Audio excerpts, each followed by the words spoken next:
ومن أحسن دينا ممن اتبع ملة إبراهيم حنيفا.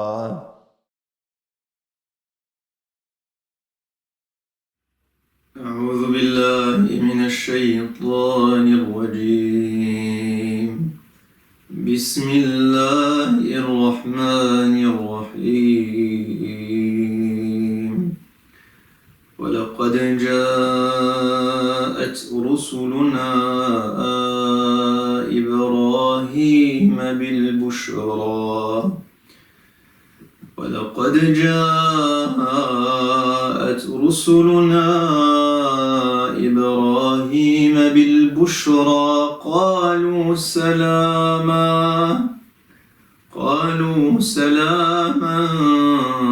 قال سلام فما لبث أن جاء بعجل حنيف. الحمد لله والصلاة والسلام على رسول الله وعلى آله وصحبه ومن والاه. Assalamu alaikum, alhamdulillah, heureux de vous retrouver dans un nouvel épisode de la voix de Ibrahim alayhi salam, cette voix que nous essayons de découvrir à travers le Coran et de suivre, Inch'Allah ta'ala, durant ce mois du Ramadan et je l'espère après le mois du Ramadan. Donc aujourd'hui, Inch'Allah ta'ala, on va s'arrêter sur le verset 69 de Surat Hud, où Allah subhanahu wa ta'ala nous relate une histoire qui va se produire dans la vie d'Ibrahim alayhi salam. Et on ne va pas passer à travers toute l'histoire, je voulais juste m'arrêter aujourd'hui sur un sujet de cette histoire-là. Donc Sayyidina Ibrahim alayhi salam, Allah subhanahu wa ta'ala va lui envoyer à un moment des anges. Et en fait ces anges vont avoir une double mission. Ils viennent voir Sayyidina Ibrahim pour lui annoncer une bonne nouvelle. Et ensuite, ils vont aller voir Sayyidina Lut et son peuple pour les châtier et sauver Sayyidina Lut et les personnes de son peuple qui l'auront mérité. Donc, un groupe d'anges, en fait, part avec cette mission-là. Et leur première étape, c'est d'aller voir Sayyidina Ibrahim alayhi salam. Et lorsqu'ils arrivent chez Sayyidina Ibrahim, eh bien, ils arrivent avec une apparence humaine. Donc Sayyidina Ibrahim ne sait pas que ce sont des anges a priori. Il va comprendre ensuite qu'il y a quelque chose de bizarre lorsqu'il va voir que ces anges-là ne mangent pas, etc. Et lorsqu'ils arrivent à lui, eh bien, le Coran nous dit وَلَقَدْ جَاءَتْ رُسُلُنَا إِبْرَاهِيم. Donc nos messagers vont aller voir Sayyidina Ibrahim alayhi salam, c'est ce que Allah nous dit, bil bushra. Donc ils vont vers lui, ils vont à sa rencontre, eh bien, pour lui annoncer cette bushra, cette bonne nouvelle. Cette bonne nouvelle, c'est quoi? C'est le fait qu'il va avoir des enfants. Donc Sayyidina Ibrahim, vous voyez encore une fois son statut magnifique, parce que Allah aurait pu juste faire que son épouse tombe enceinte, il aurait pu lui envoyer ça par révélation. Non, il va lui envoyer un groupe d'anges qui vont aller jusqu'à chez lui pour l'avertir de cette bonne nouvelle, lui et son épouse. Donc on voit le statut que Ibrahim alayhi salam et son épouse ont auprès d'Allah subhanahu wa ta'ala, au point où il leur envoie des anges comme messagers pour rapporter cette bonne nouvelle, subhanallah. Et donc qu'est-ce que fait Sayyidina Ibrahim? Qalu salaman qala salam. Donc il passe le salam, le salut. Sayyidina Ibrahim répond et les salue également. Ensuite, Allah subhanahu wa ta'ala nous dit فَمَا لَبِثَ أَنْ جَاءَ بِعِجْلٍ حَنِيذٍ. فَمَا لَبِثَ, ça veut dire qu'il n'a pas tardé, il ne s'est pas posé quelques secondes, quelques minutes. Il avait quelque chose qui le préoccupait. Il n'a pas pris le temps de poser avant de faire quelque chose. Quelle est cette chose que Sayyidina Ibrahim va faire et considère si importante avant de se poser, de s'asseoir et de discuter avec ces personnes qui viennent à lui? Eh bien, c'est qu'il va ramener à manger. Et dans Surat Al-Dhariyat, il y a des versets similaires, et Allah nous dit là-bas Qawmun munkarun. Donc clairement, Sayyidina Ibrahim ne les connaît pas. Il ne connaît pas ces personnes. il ne connaît pas l'apparence que les anges ont pris. Donc il ne sait vraiment pas de qui il s'agit. Et ça rajoute dans la noblesse et le statut de Sayyidina Ibrahim alayhi salam, c'est qu'il va chercher à manger. Et là Allah nous dit bi'ijlin hanif, donc ijl c'est un veau, hanif ça veut dire qu'il est rôti. Dans Surat Al-Zariyat il dit samin, donc c'est un gros veau qui est bien conséquent pour le groupe qui est en train d'arriver là. Et donc là on voit le sens de l'accueil, le sens de l'hospitalité, le sens de la générosité de Sayyidina Ibrahim alayhi salam. Et de surcroît, ce qui est super magnifique, c'est qu'on voit que cette hospitalité, elle est tellement immense que ce qu'il est en train de faire là, il le fait avec des gens qu'il ne connaît même pas. Parce que parfois, on met les petits plats dans les grands, comme on dit, quand on reçoit des gens importants, quand on reçoit de la famille, quand on reçoit des amis, quand on reçoit des gens qui nous ont bien accueillis chez eux. Mais là, Sayyidina Ibrahim, il reçoit des gens qui ne connaissent pas. Donc vous imaginez quelqu'un, il toque chez vous, vous ne savez pas qui c'est, vous avez le sens de l'accueil, de l'hospitalité, vous les laissez rentrer. Donc subhanallah, nous, de nos jours, les gens, si on ne les connaît pas, on ne les laisse même pas rentrer. Donc là, Sayyidina Ibrahim, il laisse rentrer ces personnes et il ne va même pas prendre le temps de s'asseoir avant d'avoir cherché quelque chose à manger. Et qu'est-ce qu'il va chercher ? Il va chercher un bon veau rôti pour ce groupe d'anges qui ont une allure humaine ici, en l'occurrence. Et donc là, on voit, subhanallah, ce sens de la générosité, ce sens de l'hospitalité de Sayyidina Ibrahim. Et ça, c'est la leçon que j'ai envie de me donner et que j'ai envie de vous donner aujourd'hui. C'est où est-ce qu'on en est de l'hospitalité ? Où est-ce qu'on en est du sens de la générosité ? Où est-ce qu'on en est de cette notion de aimer donner, aimer nourrir quelqu'un, aimer faire plaisir à quelqu'un. Et subhanallah, aujourd'hui ce sont des choses, wallahi, qui se perdent. C'est quelque chose qui se perd en fait, de donner à manger à quelqu'un, d'inviter quelqu'un chez soi, d'avoir autant d'hospitalité et d'accueillir les gens avec un bon repas à la maison, qu'on les connaisse ou qu'on les connaisse pas. Alors, quand on les connaît, ça se perd, quand on les connaît pas, c'est même pas que ça se perd, c'est que ça n'existe pas. Ça n'existe plus aujourd'hui. Et subhanallah, lorsque je lis ces versets-là, wallahi, ça me fait penser à ma maman. Parce que ma maman, je la vois depuis tout petit avec un sens similaire de l'hospitalité. Je me rappelle de ma maman et je vois que à chaque fois que quelqu'un rentrait chez nous, qu'on le connaisse, qu'on le connaisse pas, eh bien, elle avait toujours ce souci que cette personne mange quelque chose, que cette personne boive quelque chose, que cette personne ressorte de la maison avec quelque chose à manger dans les mains. Et subhanallah, avant je me disais, c'est ma maman qui est comme ça, c'est juste sa culture à elle, mais en vérité c'est une des valeurs de notre religion. En vérité c'est une des valeurs de la voie de Ibrahim alayhi salam. Ibrahim alayhi salam est comme ça. Et le prophète sallallahu alayhi wa sallam est comme ça. Le prophète sallallahu alayhi wa sallam a le sens de l'hospitalité. On voit plein d'histoires où le prophète sallallahu alayhi wa sallam mange avec ses compagnons, où il accueille des compagnons, où il invite les compagnons à aller manger chez un autre compagnon qui n'a rien à manger à la maison. Et le prophète sallallahu alayhi wa sallam va cuisiner lui-même, ou va mettre de la baraka dans un plat à tel point qu'il va nourrir des dizaines, voire des centaines de personnes. Et donc le prophète sallallahu alayhi wa sallam, lui également, a ce sens de l'hospitalité, a ce sens de donner à manger à quelqu'un.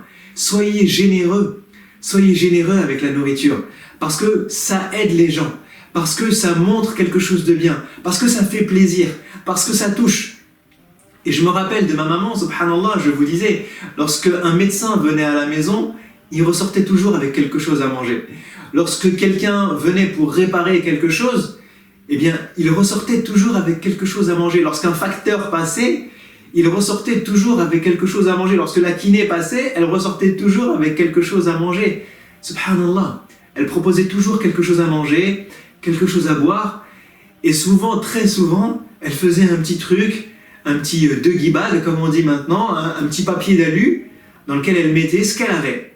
Ça pouvait être un gâteau, ça pouvait être un chocolat, ça pouvait être un morceau d'un plat, ça pouvait être ce qu'elle avait dans son frigo, ce qu'elle avait dans son four, et elle donnait quelque chose, subhanallah.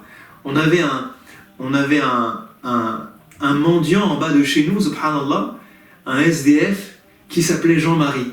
Et régulièrement, plusieurs fois par semaine, ma maman, elle cuisinait, on mangeait, et à chaque fois, elle me demandait d'aller lui apporter un plat de ce qu'on mangeait. Pourtant, on était très pauvres. On habitait à 4 dans un studio. Elle avait une cuisine qui faisait 1 mètre carré, parce qu'elle faisait 1 mètre sur 1 mètre. Sa cuisine, il y avait à peine de quoi mettre une plaque et un robinet.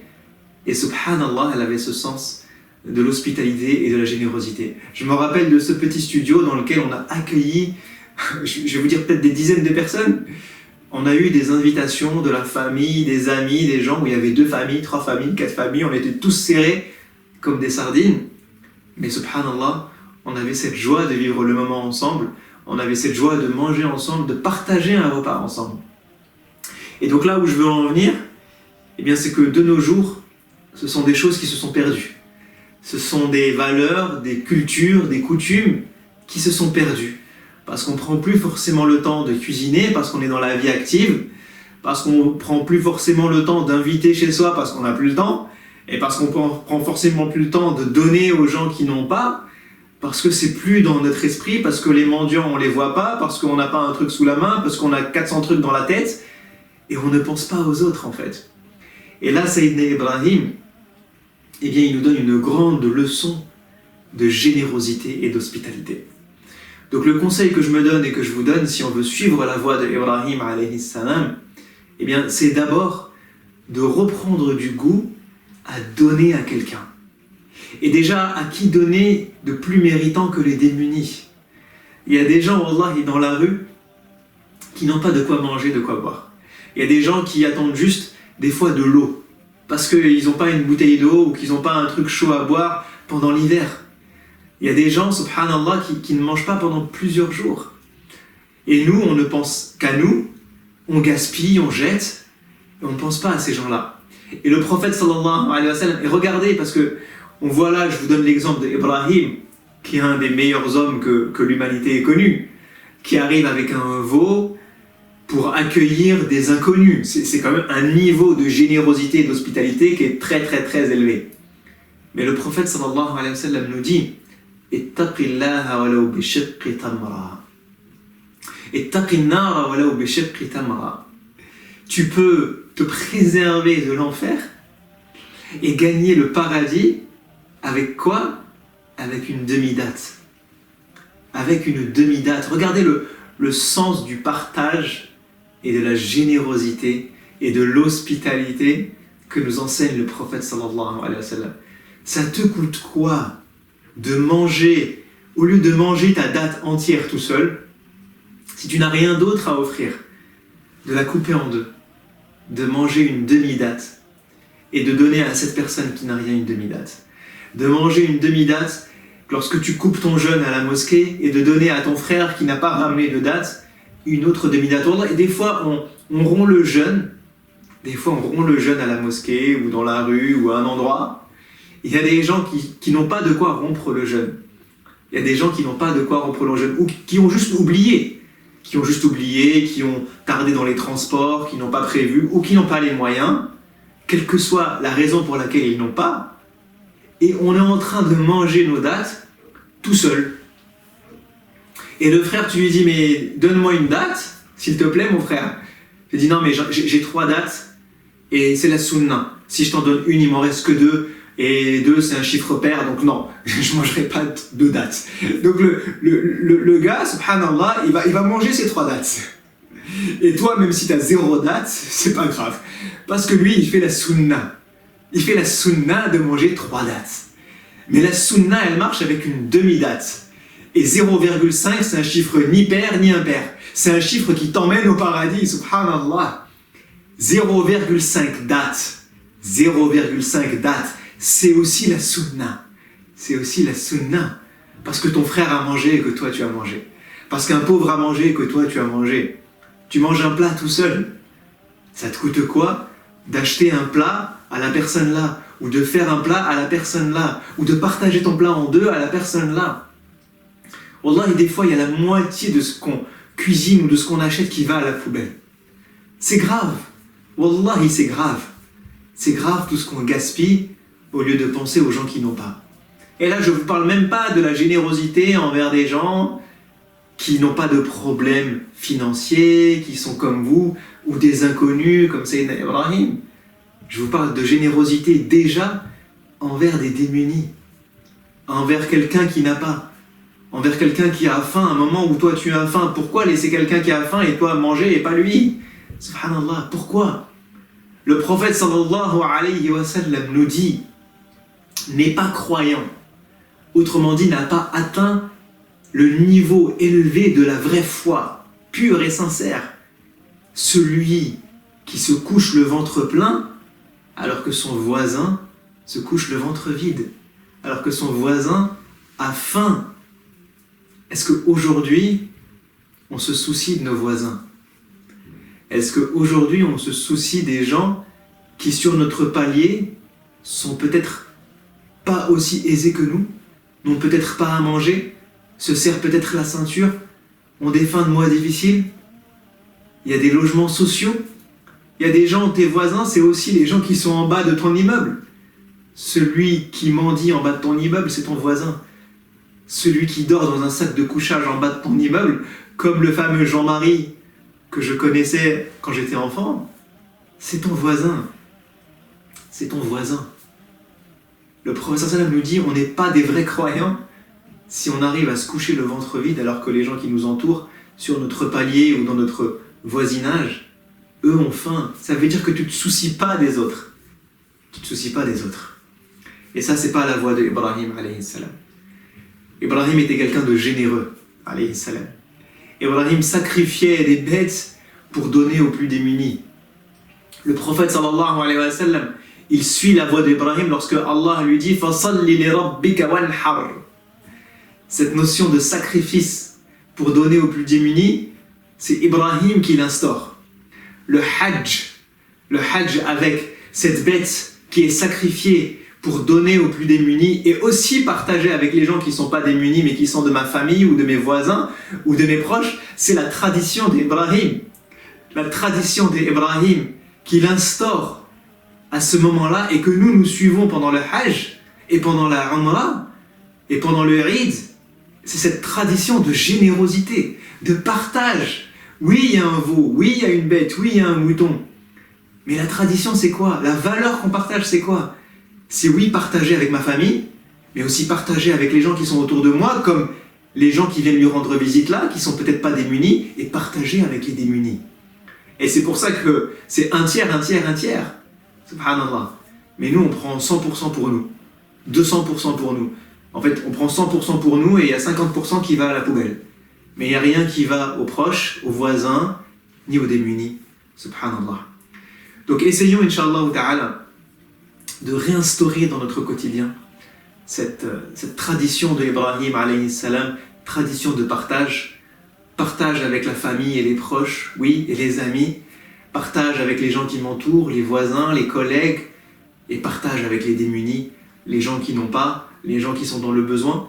Essayons d'avoir cette générosité, cet amour du partage, ce souci des autres, ce souci de faire plaisir, ce souci de partager un moment, ce souci de donner aux autres ce que je veux pour moi, parce que j'ai pas envie de manger, d'avoir le ventre plein, et de savoir que les autres ont le ventre vide et ont faim. J'ai pas envie de manger ma date et de savoir que mon voisin n'a rien pour rompre son jeûne. J'ai pas envie de monter chez moi et de prendre l'ascenseur avec des sacs de sandwich ou de grec ou de je ne sais pas quoi, ou de plats ou de resto que j'ai acheté à l'extérieur et de passer devant un démuni qui est en train de me regarder et qui lui n'a rien à manger et moi j'ai les deux mains pleines de nourriture, subhanallah, ou de fast-food, et lui me regarde et il a le ventre vide depuis 3 jours.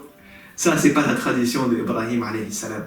C'est pas la tradition d'Ibrahim alayhi salam, ni la tradition du prophète sallallahu alayhi wa sallam, ni la voie qui mène vers Allah subhanahu wa ta'ala. Donc essayons de renouveler et de réinstaurer cette belle tradition de générosité et de partage dans nos vies, inshallah ta'ala. Je vous dis à la prochaine. Assalamu alaikum wa rahmatullahi wa barakatuhu.